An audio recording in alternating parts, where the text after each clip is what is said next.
જવાનું છે તો અમે લગ્નમાં જ આવી છે તો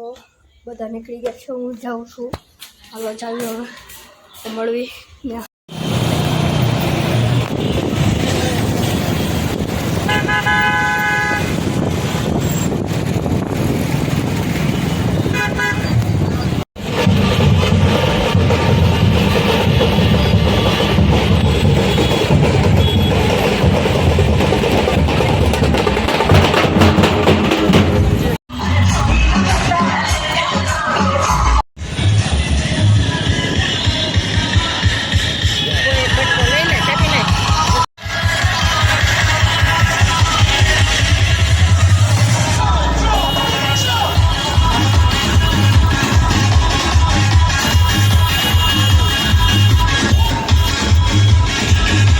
दोस्तों અમે આવી ગયા છે અંદર તો જ આવી છે તમને દેખાડું જોઈ શકો છો આવું ફાર્મ છે તો જોઈ શકો છો આવું ડેકોરેશન છે હજી કરે છે તો હવે હમણાં જાન આવી જાહે તો દોસ્તો હવે જમવાનું આવી ગયું છે હવે જમી લેવી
જાઉં છું તો હવે મળવી આપણને ઘરે જઈને ત્યાં સુધી નવા વ્લોગમાં ટાટા બાય બાય।